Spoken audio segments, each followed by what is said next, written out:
Keith Felcha, 1,000 welcomes to the Village Oak Tree for June 5th, 2024.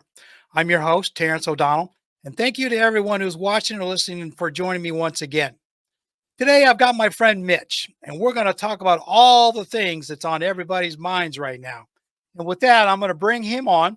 And like I said, we're just going to have a conversation um, just to kind of get an idea of what is bothering both of us as far as the world stage is concerned. So, Mitch, as we were kind of chatting a little bit off stage here, you're mentioning your HVAC issues. I mean, I don't have any of those here where I'm at, but I could Not someday. yet. My stuff is pretty new. I mean, so kind of giving you a background. I bought this house about 3.5 years ago, and being a blue collar worker and all the different various trades, when we first looked at this house back in late 2020, I noticed a lot of things that needed to be upgraded. So, I told my wife at that point, I said, hey, if we're going to buy this house, because I mean, she took one look at it and she was in love with it because of the way it's positioned with the sun and gardens in the back and all that kind of good stuff. And I started looking at the infrastructure. Obviously I wanted to make sure that, the wood wasn't rotting out of it and the other stuff was all good, no plumbing issues and stuff like that. So anyway, first thing I noticed was this 20 some odd year old air conditioner on the side. And I told her, I went and looked at it. I knew as soon as I looked at the tag, I knew immediately that I was going to have to replace it. Absolutely. So she said, okay, I mean, that's your department. I don't worry about it. So meanwhile, we went ahead and looked at the house and made a note of all the things that we were going to have to upgrade in order to make it happy for us, and which we did. So it just so happened that I had sold a house in just outside of Austin, Texas before, just before moving to Virginia, and I made a killing on it. So I had a lot of extra money to do remodeling on this one. So Cool. it all worked out. But the big thing is when I did all the initial stuff, the following spring, I hired a contractor, just like you were talking about. I went to Lowe's and I hired somebody. And they said, oh, yeah, we know a guy and he works for us, yada, yada, yada. So I sent this kid out to do an estimate. And I'm like, okay. So I told them it's Lowe's, not that it made any difference to them because it went in right over their heads. And I told the kid when he came out in his fancy little truck, I said, I'm a licensed air conditioning repairman. Okay. I'm an installer. So I want you to install it how I want it done. Okay. Perfect. Yeah. And he just kind of looked at me, right? So I could tell. I mean, he was probably 20, if that. Wow. And I said, okay. And I let him do all this scribbling, and he took off. He never really asked me any questions. He didn't say much. He just said, hey, I'm going to turn this in. We'll get back to you. All kinds of stuff. So a few days later, they sent me this very low ball estimate on putting in a real cheap air conditioner. I looked at that and I said, man, you guys have got to be kidding. No, not even close. And, Right. What they offered me was a pile of junk. Right. And I thought, okay. So I went over to Home Depot and I talked to them over there. And I did the same thing. I told them, look, I'm a licensed installer, air conditioner tech. I said, I want to talk to somebody about installing a new unit. And this is what I want. So they actually sent out a real contractor. Right. He sat down with me and I explained to him everything I wanted. And he told me, he says, well, you know what? It just so happens we have this kind of unit that'll give you what you want. I'm like, okay, now you're talking my language. And we hashed it all out. He offered me a unit. He told me that's, it's a little on the expensive side. I said, you don't understand. I said, I'm looking at this as a long-term investment. Yeah. Okay. I want you to install a unit that's good quality. I said, I named him 3 brand names. I said, it could be one of these 3 brands. And he just so happens that one of them was one of his, the companies that he worked with. I said, I want one of these 3 brands. I said, and it needs to do this, this, and this. And I want it set up this way. Right. He says, yeah, no. And he told me, he says, no, I got you covered. And he did some specs and he ran me through and gave me a quote. I said, okay, how fast can you get it in? And it was that easy. It's not that easy on my end. I had a Oh similar boy. problem. They set Yeah. some guy out, and he was a high pressure sales guy. Oh, So he looked at my existing HVAC and said, "That's not going to last more than a couple more years. So I'll give you a quote for it right now, so you'll have an idea what it's going to cost." And then he says $14,000. whoa. Yeah. Actually, that's about right. Truthfully. That's about right. Really? Yeah. Truthfully. I paid a little over 16. Okay. Wow. Well, you gotta Well, understand now, I my didn't know unit, that. the system I got is what's called a split unit. So in other words, Right. I have Okay. an air Okay. handler up on my attic that's Hmm. a gas Hmm. furnace plus the air conditioning side. And then I Okay. have the outdoor unit down there on the ground, outside the house. Right. So that puts a little bit more of a price tag on things to Well, some here's the degree thing. because of that. But secondly, um, I bought a high grade, Hmm. dehumidifying, Okay. energy Okay. Okay. Okay. saving, all that kind of stuff. Well, I don't know the details of it, but what I do know is that when we install, what we have is a ream, and Okay. it's a central HVAC. And when we put that in, it costs 6,000. Brand Yeah. new, completely Yeah. new Well, install, reams, 6,000. reams are kind of a low end air Well, conditioning unit. I wouldn't know. I wouldn't know. Yeah. So when he Yeah. when he quoted me that $14,000, that's just labor. That's not the AC yet. I Oh, almost really? died. Yeah, Oh, no, no, no, I no. I, That's not I good. almost died. So it's like it's Yeah. gonna cost me No, close to $20,000 to get everything no, no, no, put no. in, That's and it's no. like I can't. How Well, how what? do Let people me ask afford you this? this: what Hmm. what brand was he planning on putting in for all that money? He was talking about, I think, Carrier, Yeah. Carrier, Yeah. Okay. Carrier. Well, Carrier is top of the line. Hmm. You know, Carrier is kind of like the Cadillac of air conditioning. Okay, In some okay. ways. Well, having But said all that, but it's 20,000 or more? Now that's a little out there.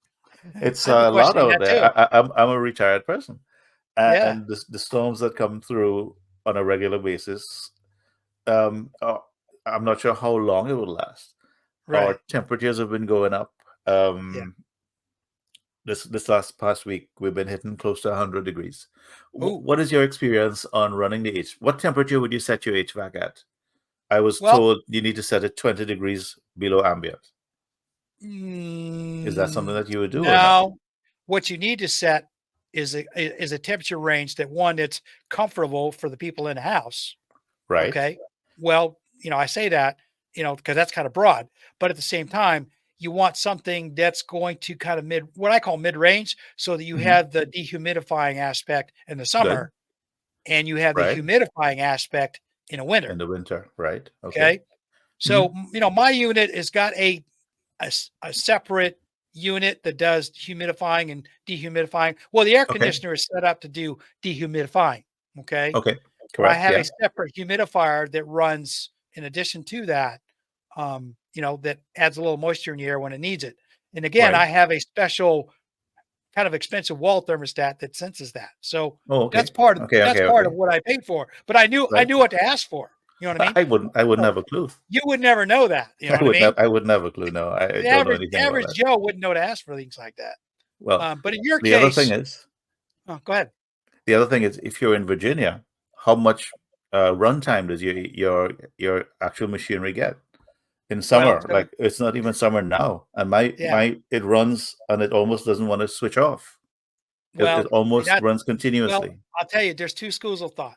One, houses in Florida probably don't have near the kind of insulation that a lot of Hmm. houses up north would, even where I'm Makes at in sense. Yeah. Virginia. Makes Okay. sense. Yeah. So that's a problem.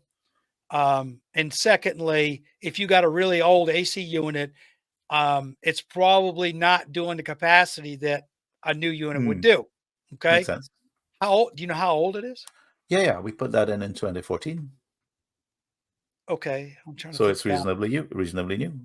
Reasonably new. Yeah. Okay. Well, the reason I say that is because if you had an old R22 unit, not that that means anything to you, I mean, I would Hmm. say that you definitely need to replace it, but you Right. might actually have one of the early R410 models, which is what they call the new EPA gas, Freon Right. Yeah. gas, Good. and all Yeah. that kind of stuff. So that kind of makes me think, you know, something's just needs to be maintained. I mean, like you said, it's not that old. I mean, when they get to be 20 years old, you kind of want to think about maybe replacing it. Right. But it's only 10 years old. See, Correct. so you shouldn't be reaching the end of its life expectancy at this Not yet, point. right? But my guy Yeah. that came out, he was saying in Florida it's different. It only lasts 10 years. So every 10 years you need to put a new one in. And I'm thinking Now, he's talking a bunch of crap. I'm not yeah, he believing him. is. Yeah, I he's don't trying believe to. that. Yeah, he's blowing a little smoke, to use a A lot of military smoke. term. Okay. Yeah, I would get a second opinion. Yeah. Well, we have I have a guy.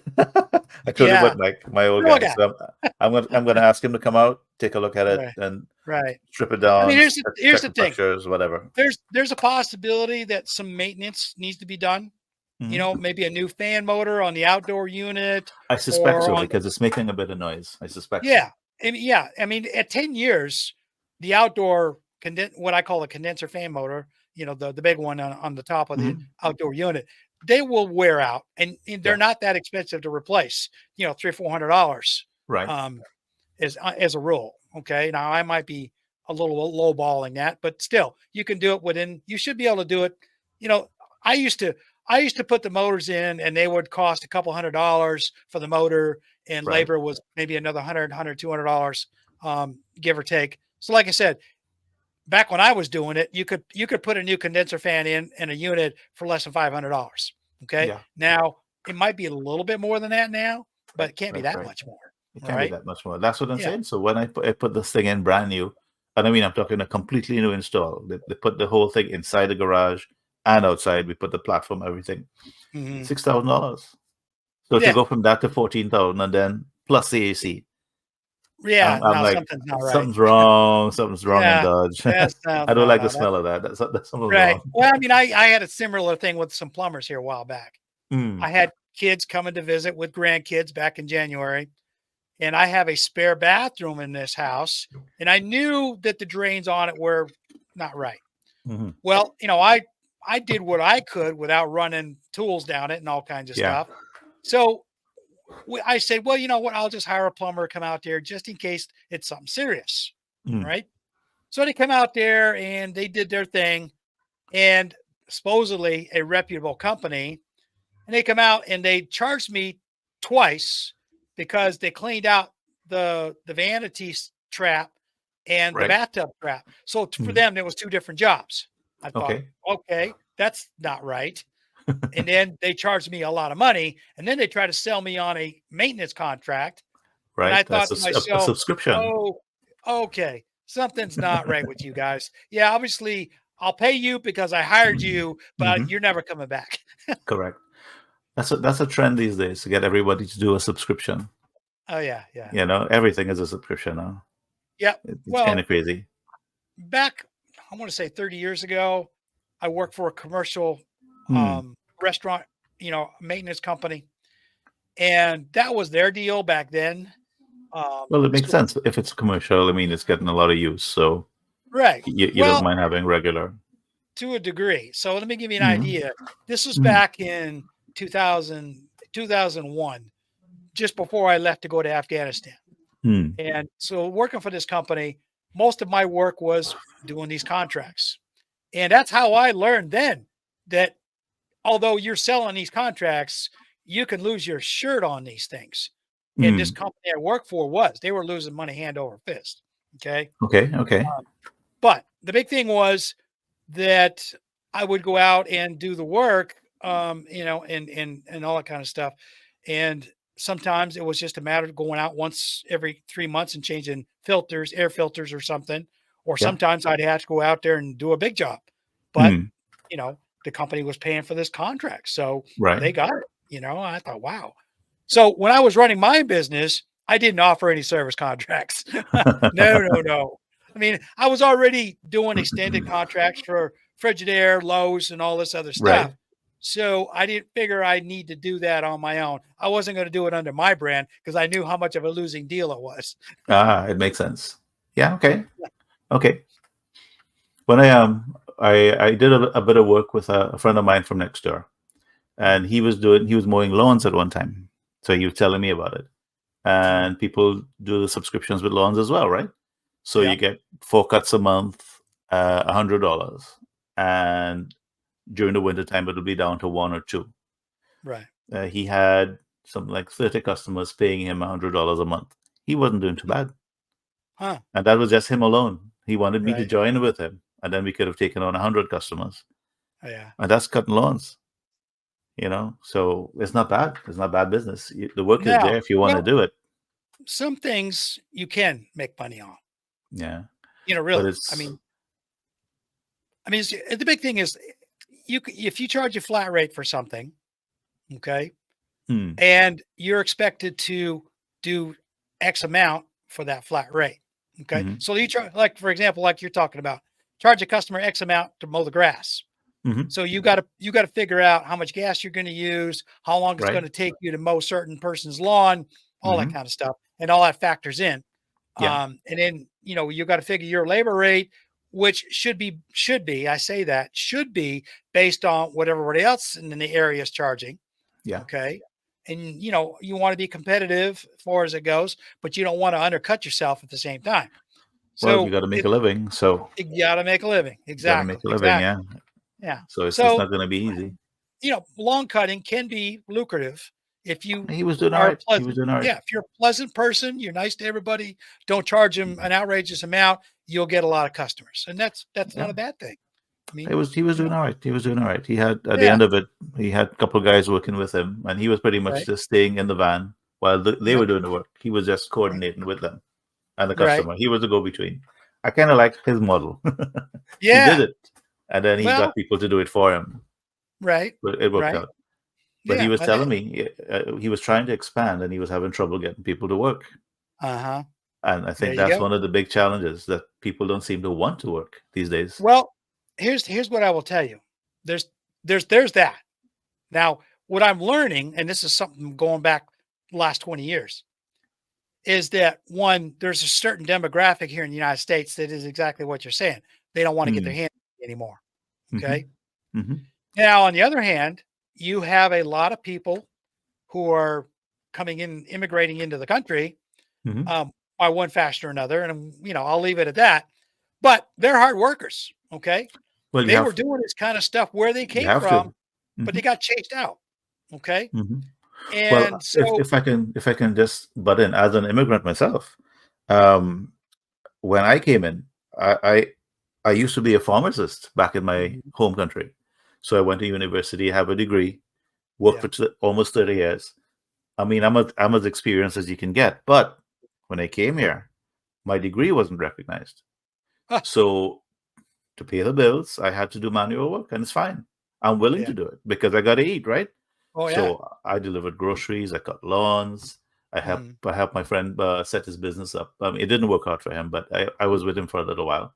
yeah. Um, yeah, we people that come are willing to work. It's not as if we're not willing to work. We have to work. Right. You just Sure. you got to eat. Well, that's The to bill keep me, coming. it goes back to a little of the military stuff. I'll give you an example. Years ago, and it wasn't that long ago, a lot of guys that were on active duty military had gotten credentials through the military. I mean, I was one of them. I Hmm. got a lot of trade certifications. I went to special schools through the years. I got certified to work on, steam boilers, diesel engines, Hmm. and all kinds of stuff. And we found out that if we were to take those credentials from the military and try to apply them in civilian world, they would tell us, no, you're Wow, not qualified. And we're like, that's well, wait a interesting. minute. I've been doing this for however many years. I got the certificate from a military school that says I passed the course. We don't care. And That's interesting because I mean I'm always under the impression that when you're in the military, one of the selling points is that they train you that you can go back into the civilian world and use the information and knowledge that you have. well, I'm you learning can from use you the that you training. can't. You can use Right? the training, but you can't use the certifications. Fascinating. So they make you go Military back to school. certifications do not cross over. What they I didn't make know you that. do is they give you credit by when you apply to go to a private or a public college, for example, or a trade Mhm. school. So that's what the GI Bill is. It's like a racket. Okay. Well, that's what I'm So hearing. yeah. So let's say you do 6, 5, 6, say 10 years. All right. In the Hmm. military. and you decide you've had enough, you don't want to do anymore. You want to get out and go in the civilian world. So you, in those 10 years, you have been to the military version of trade schools of one sort or another, and you want to go to work. So you get out, you go to work for somebody, and they'll look at you and like, well, yeah, we appreciate your service. We see here that this is what you did. You know, your military Right. occupation specialty, they call it MOS, and Right. was this. And we see that, you know, you're applying for a position with our company, and yes, your skills are in line with the position we're hiring for, but you don't have an accreditation or a certificate or a diploma from a college or a trade school. You have just this military piece of paper. That's not good enough. I am kind of stunned because Yeah. I The I biggest the biggest ones I'm that hit stunned. I that, really am. yeah, and the thing is, the ones that hit this the hardest were the people in the medical trades. So, for example, you're a Mm, med, or you're a nurse, or like in your case, a pharmacy technician in the military. mm. And let's say you went to all the schools, you were worked there 8 to 10 years, and then you decide you want to go on civilian. When you get out, you would actually have to go back to school and relearn everything that you learned. Now, obviously, you're going What to you be at already the top. know, right? Yeah, you're going to relearn everything you already know. You're going to be at the top of your class, Hmm. and you're going to get this piece of paper that's a mirror image of the one you got in the military. And now you can go to a civilian employer and say, all right, I did military service. I did this. I just got through school. I did this. I graduated #1 in my class because of this. And they'll look at you and say, oh, yeah, you're a perfect candidate. But And I'm thinking to what myself, I'm hearing is I'm well, hearing that you have to here's pay to go back to school, so you're going to get into more debt. here's the thing. The only people that win out of this are the people that run in these schools. Yeah, They're the ones making the it's money. a racket. It sounds like a It's a racket to racket. me. It is. What the hell? Yeah, exactly. Well, you know, the thing is this, it was a few examples a few years ago. And there were some military medics who basically were trying to become paramedics on the outside. And they Right? had Yeah. all these great certifications from the military. They had been doing it, had lots of experience, so on and so forth. These guys were combat medics. Okay. The best you can But get, if you ask me. they were being told they had to go get a degree from a college, a 2-year degree or whatever. And they Mhm. were like, we're certified. We, you know, well, Yeah. finally, the government came around after a lot of battles and said, you know, all right, we will go ahead and let you do this. But it doesn't happen across the board. There are still places out there where guys are going to are stuck with having to go to school. And in my own case, I did that several times. All right. Mm. I give you an example. Now, as I said earlier, I spent 20 years, you know, I did 17 years pretty much straight through, and got riffed at the end of Desert Storm. So Right. I went Right. into reserves. Well, obviously, I had to have a civilian job.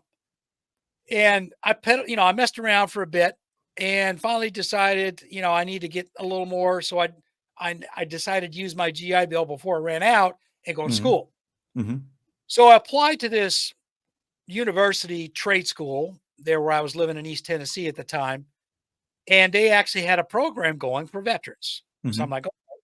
So I looked into it, and I didn't really want to be a refrigeration HVAC tech, but they had a program where I could grandfather my military experience as long as I could prove that I had it Hmm. into the program. And I, you know, depending on how my experience level were, would depend on how far I went to school. So it was actually a 2-year course for, Right.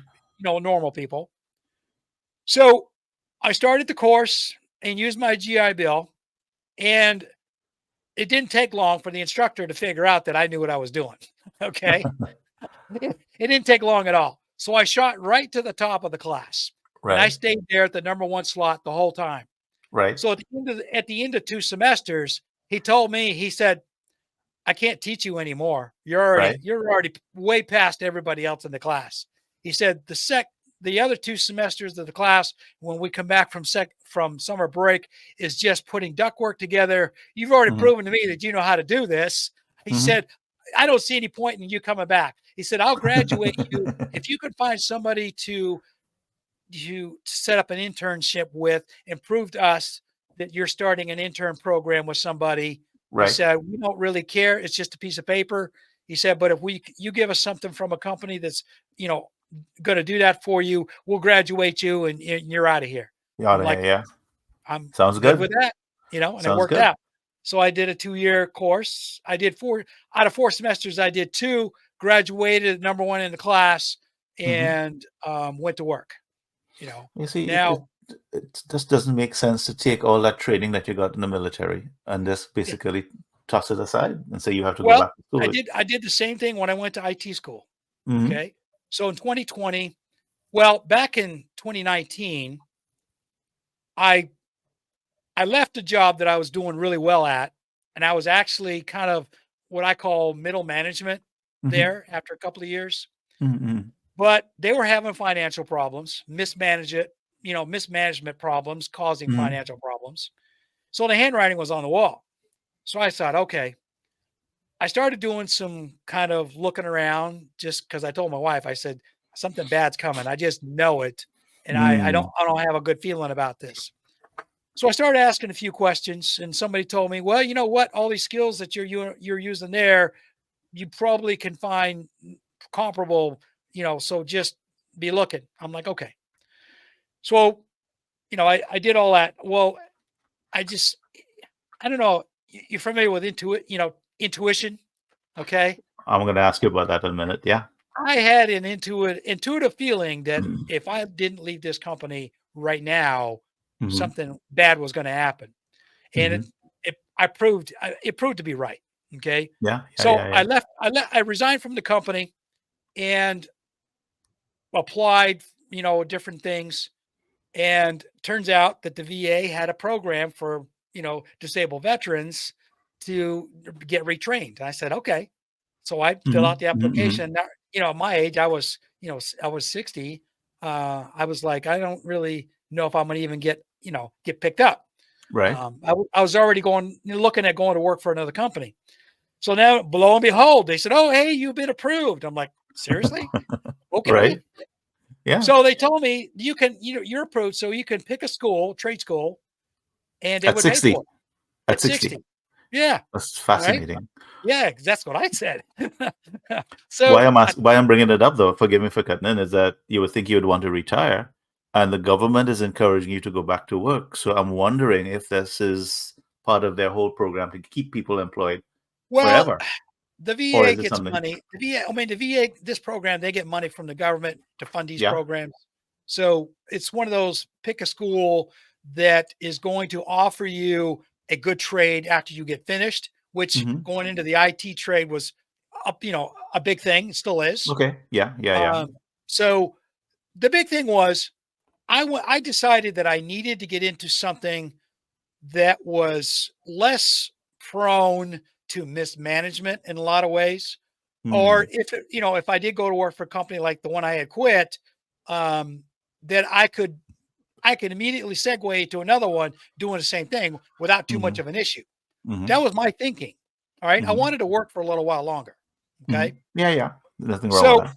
I had like 20 years of IT experience, nothing super formal, but I had been to some schools. Hmm. And so when I enrolled in this school, all they looked at was, and this is another one of those gimmick deals where they were stealing money from the government and not really giving you much for value. Of course, I didn't know this at the time. That So anyway, sounds about right. there Yeah.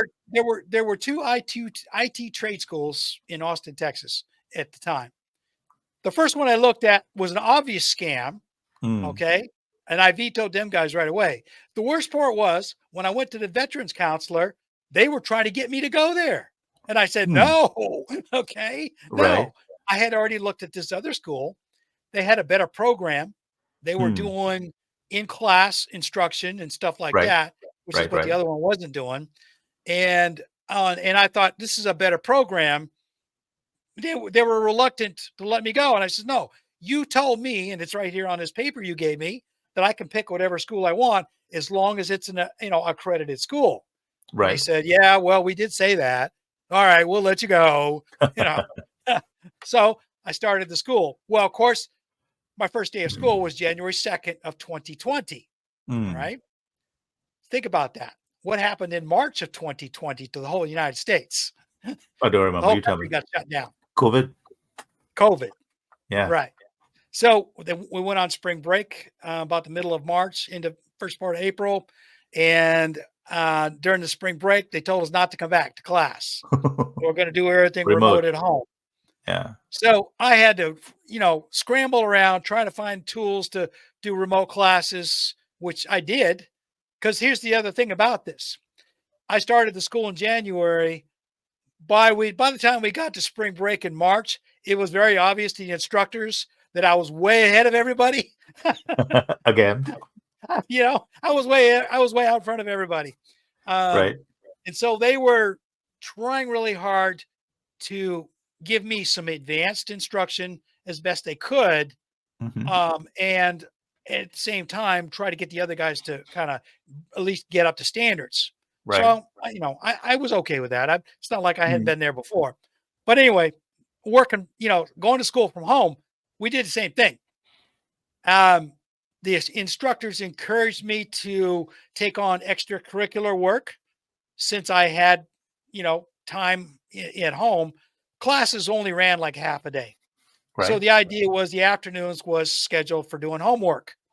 So they would assign me extra homework. I was willing to do it, and I Yeah. would get extra credit for it. And I'm like, hey, yeah, Right. works for Yeah, me. I'm might as stuck at well. home. Yeah, Yeah. couldn't do anything anyway. So Yeah. it worked out. So school, the school lasted the whole year. Mm. And I graduated on November 1st of 2020. Mm. And again, I graduated at the top of the class, the whole all Good 11, man. Good man. nearly 10 months, top of the class. I think I got a 98 Right. grade point average for the whole thing.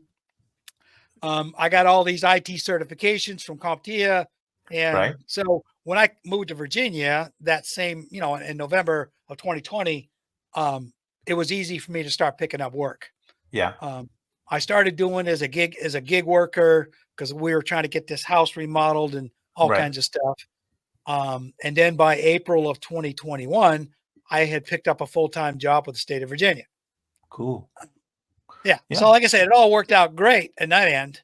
But like anything else, a couple of years later, things changed where I was at, Right. and administrative things changed, and I found myself.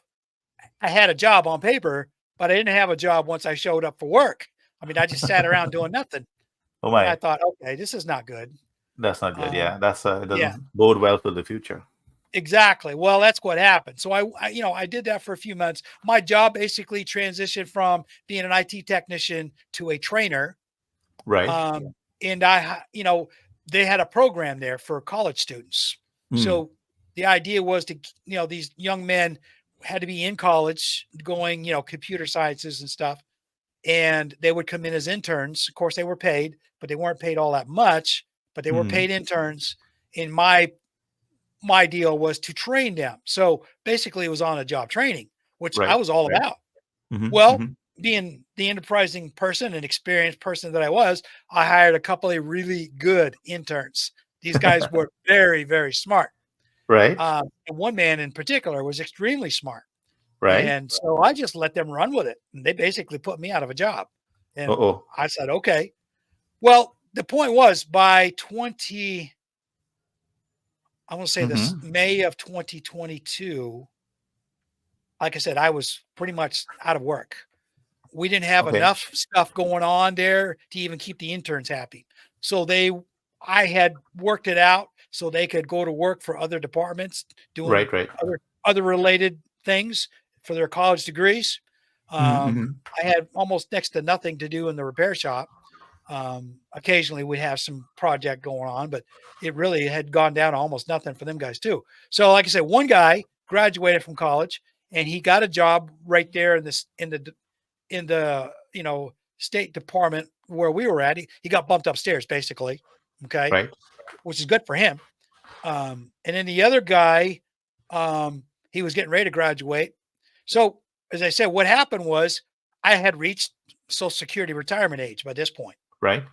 If you don't mind me And asking, what age is that now? Is it 64, 65, it or was 66 and a half for me. 66 and a half? Because I'm Yeah. seeing the trend lines go that they want people to work until 70. Well, I did a lot of homework on that. And it's what made my What are you decision. hearing? Well, I heard all the same stuff you did. Hmm. That everybody, the government wants you to go to 70 and you're going to make more money and all this kind of stuff. Yeah, but Well, the life smoke and mirrors. expectancy is 76. So how does that It's work?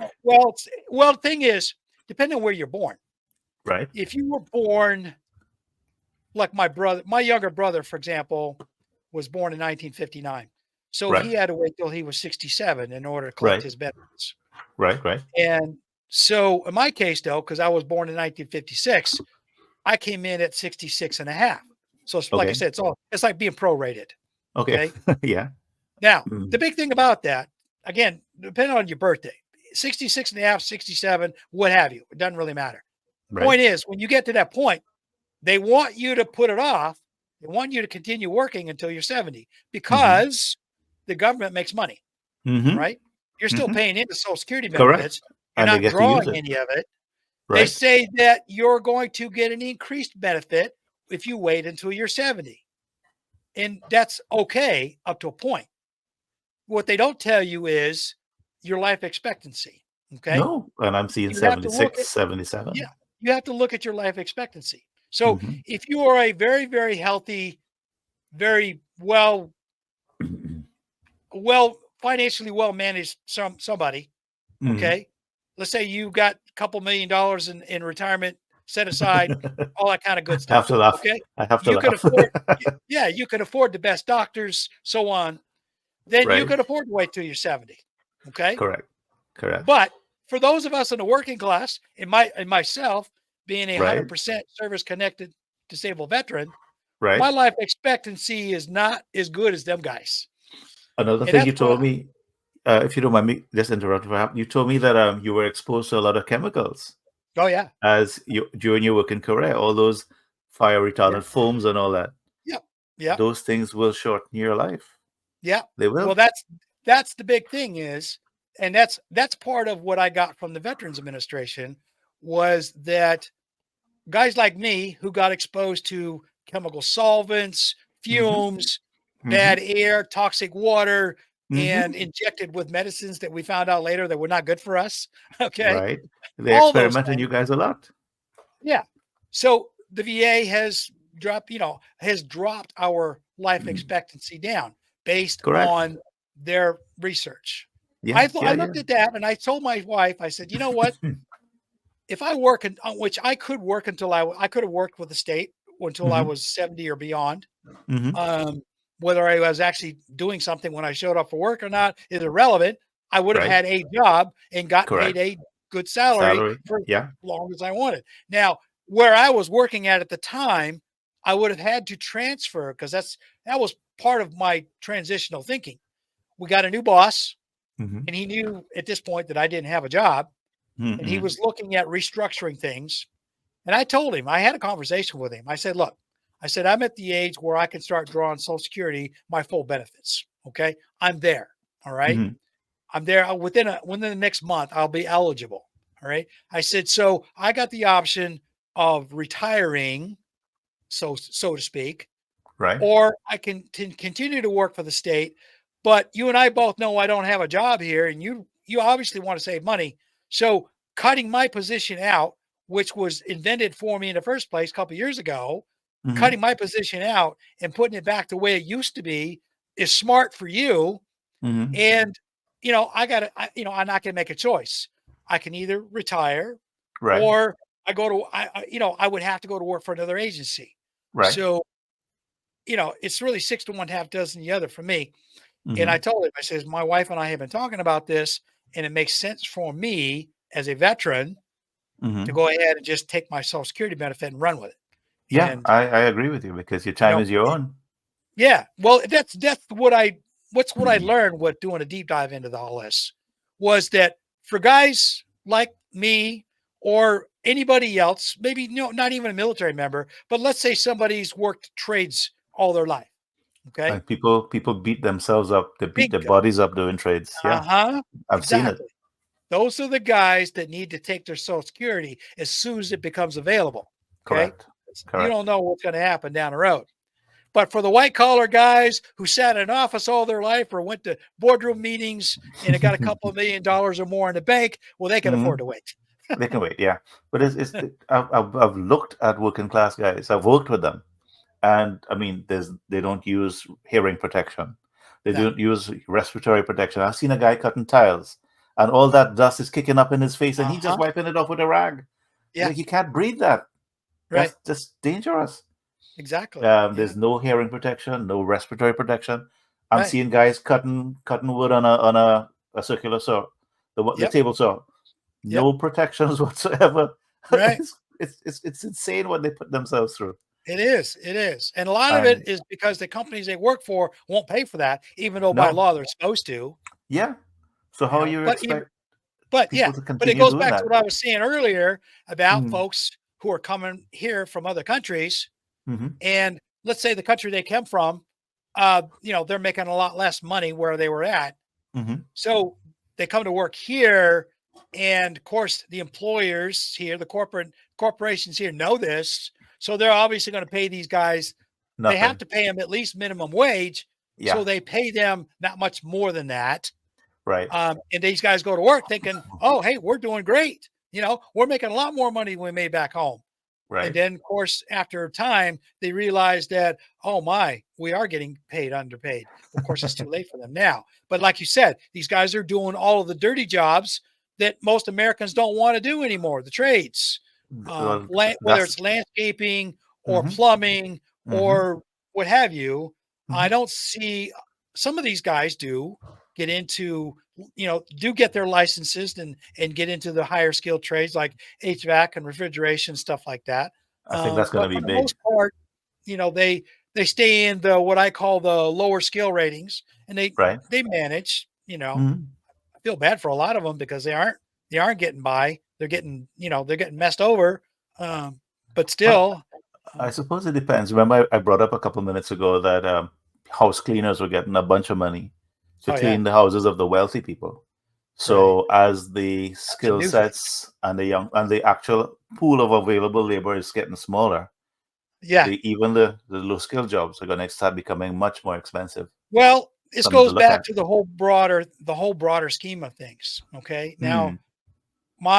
if you broaden all that out and back Yeah. up from the specifics of that, the United States right now is going to be hit hard here in a couple of years. Hmm. It's it's Climate going change. What do you think? we're going to have another economic recession like we had in 2008. I've been I listening to that. Yes, I have been. Yeah. Yeah. So you probably have seen some of the stuff. I've seen it. I've been watching it for a couple of years. I had Hmm. somebody tell me back in 2021 about this, and I started doing a little looking back then, and I've been watching it. And I looked at it again in 2022. I did a brief stint for a corporate banking company as an IT Hmm. guy, Hmm. and I saw some stuff on the wall then, and I've been watching it even more so since. Right. Last weekend, I watched a YouTube video from a guy named Steven Van Meter, Hmm. and he works for a financial company, and they do these educational podcasts. Right. And he basically said then, and it's the same thing, I've not as direct as what he was saying, but I've heard this in overall that the commercial real estate market in the Oh. United States is on the Oh. verge. It's on the That's verge of a collapse. That's a big one because Big a one. lot of pension funds Uh huh. invest in commercial real estate Uh to huh. make their payments, to get their payments in train. Yeah. And if it What's going on? collapses, what's Yeah. going to Well, what's happen going to on? people's pensions? This has been going on since COVID, since 2020, is Hmm. that they send everybody home to work from Remote home, work. Yeah. remote work. So all these Hmm. empty office spaces they've been paying Hmm. leases on. Hmm. So the big thing that's been going on is that the managers or the company owners or what have you have been saying, well, you know what? We don't need this office space anymore. Hmm. We're not going to renew the leases. Right. Well, the people who own the buildings are left on the hook. They They can't can't rent pay. the stuff out. They can't pay the mortgages. Exactly. Yeah. The stuff is coming back to the banks, and the Hmm. banks are getting, holding on to this stuff. Got nowhere Yeah. to put it. The banks hold the mortgages, right? Uh huh. Yeah, Yep. and then another thing the banks are holding on to are treasuries. But as the Yep. interest rates are going up, the old Uh-huh. treasuries can't be sold for a Right. profit. They have to be sold at a loss because people are going to That's buy the right. new ones. So they're going That's to right. have to dump the old ones. So That's when why people, China and India and Russia and all of them are dumping treasuries like you wouldn't believe right now. I saw that $53 billion a couple of days Uh-huh. ago for China. That's Uh-huh. terrifying because It I mean is. I live here. I want my country to do well, but we are Right. weaponizing the dollar in such a way that Uh-huh. people are not happy holding it. It's not a Well, good the big store of thing is value. Tricky Dick Nixon started weaponizing the dollar back in the 70s. Tell me about And that. it Is just, that Vietnam? yeah, it was back during, back during Vietnam War days. Mm, But it was in the 70s and it was just before he got fired. But the, Jimmy Carter wasn't so much in on it, but the Republican hmm presidents are all about that. hmm Reagan just massively did that. Okay. Right. But the point is that that's when they started weaponizing the dollar, pushing countries to make it their reserve trade currency and all that kind of stuff. This was, this started hmm 40 years ago. And hmm now, of course, it got to the point, within the last 10 years, up until COVID, that it was a hammer over a lot of countries' heads. Yeah, sanctions. Well, They're sanctioning everybody for everything. uh-huh. They even sanctioning allies. I think Yeah, Germany got a bunch of exactly. sanctions and Yeah, things like exactly. that. Yeah. So Well, the big thing was China and Russia figured out, you know what? We're tired of this. China, mhm, especially, yeah. they wanted to be their own, own personage, if you want to call it that. So Mhm. they have been divesting themselves like crazy. It And started they've as a been buying trickle. gold. Yeah, they've been Yeah. buying gold for the last 5 years, and Mhm, now it's become a torrent. It started as a trickle. mhm, Now it's just a flood. mhm. And India picked up the ball, and this new BRICS alliance Right. is also picking up the ball and run with it. Mhm. So it's going to come and hit the United States hard. And guys like Stephen Van Meter are predicting maybe 2 years, maybe three, that's going to hit hard. Mhm. And the United States right now is not telling anybody about it. They're keeping Well, it mum. And right now they're pushing really, really hard to stop it from happening. But obviously China and Russia are running with it. India is too, mhm. uh, trading in their own currencies. Right. The BRICS people are setting up their own central bank. Yeah, I Um, heard they want to come up with a CBDC, some kind of central bank, a uh-huh. digital currency, Yep. so that Yep. they can freely exchange goods with outside any kind of monitoring. Nobody will That's know who's right. buying what. It's going to be Exactly. invisible. You won't know. That's right. So guess what? The IMF is going to be done. Done. Yeah. Yeah. Because The United States is going to get hit really hard when they get all that stuff online, which is China and Russia. That's their intentions. yeah, They've been they wanting want to to do get this for a out of long it. time. I think Yeah. Russia's the ones that Russia had started the whole concept of Uh-huh. BRICS, from what I Yep. understand. Yep. So, what do you think is going to be? What do we do? How do we Well, survive this? there's nothing we can do, truthfully. Truthfully, it's Wow, guys like you and me. There is not a thing we can do. I'm We're seeing it stuck. coming. I'm seeing B- it coming, but I'm stuck. I can't leave Florida. Bingo. I mean, I'm Yeah, where I'm at. I mean, I can't leave where I'm at. You know, too many um, roots. too many roots. My thing is, I don't. I had options years ago to go and do Mm-hmm. things. I didn't for whatever reasons. Mm-hmm. Now it's too late. Um, Part of it is family reasons. I got family here in Mm-hmm. the United States that I would hate to have to worry about flying across the pond. Mm-hmm. I had an option to move to back in 2010. I had an option to move to Ireland. Um, Oh, and I was single at the time, so I thought to myself, it might be an okay deal, but I backed out at the last minute. oh my. Um, Well, I kind of regretting it in some ways, mhm. but either Yeah, way, it is what it is. So now, yes, I've got more roots now. I've got this real estate that I'm sitting in here talking to you with, yeah. and all kinds of things. So I'm not in a position to just dump it all and go overseas somewhere. No, And no, no. there's there's so many Americans that are going to countries that are more accommodating. The flood is on. So I don't really want to get in that mix because bad things usually happen when too many people Yeah. do something like that. Well, the Ireland other is no side of it. longer a viable option because of their economic situation. No Yeah. housing, healthcare is Mm-hmm. in the tank, so on and Mm-hmm. so forth. Climate So change. climate change is going to affect a lot of that stuff. Oh yeah, absolutely. So I'm thinking, well, you know what? I'm just going to write it out best I can. Meanwhile, prepare, you know, Mm. Prepare.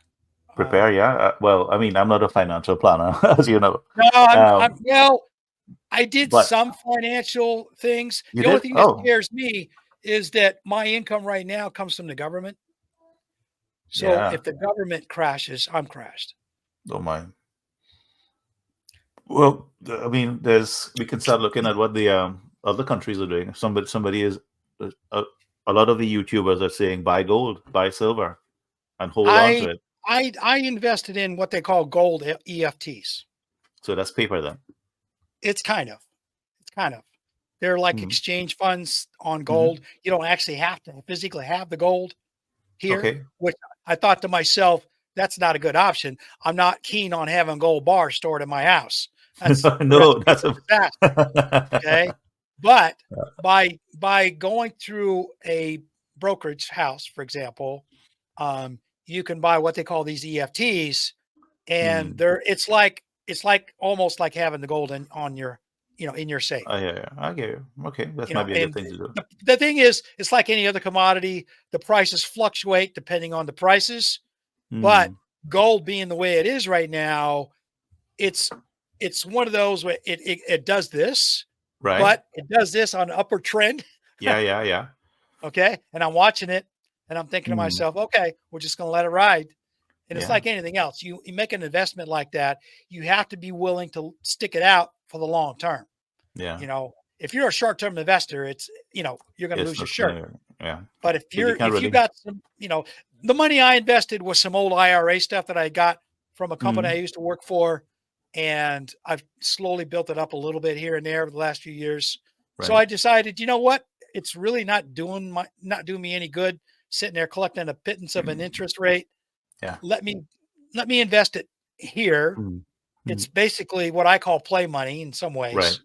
Yeah. There's not enough to make it an actual retirement fund, if you Right. will, Hmm. but at the same time, I can invest it and make it, maybe I can make it work for me a little bit. So I'm It's a wetting it. store of value. Anyhow you look at it, Exactly. it's not going Exactly. anywhere. Yeah. Yeah. I might as well do something with it. Meanwhile, though, I'm watching very closely the American government simply because one, I'm retired Army, so I have a pension. Hmm. I'm 100% disabled with a VA, so I have that pension money, Hmm. disability money, if you will. Hmm. Hmm. And then I also have my Social Security money.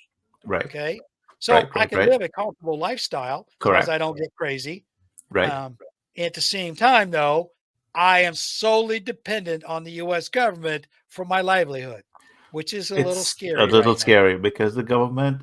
I mean, I had so many more expectations for the Democrats, for example. As an Yeah. immigrant, we tend to lean that direction. They Right. seem a little more sympathetic, Yeah. but it scares me to see what they're doing Uh around huh. the world. It terrifies me. Right. Well, People. here's the thing. Hmm. I'm going to leave you with this thought because you and I are going to have another discussion like this again.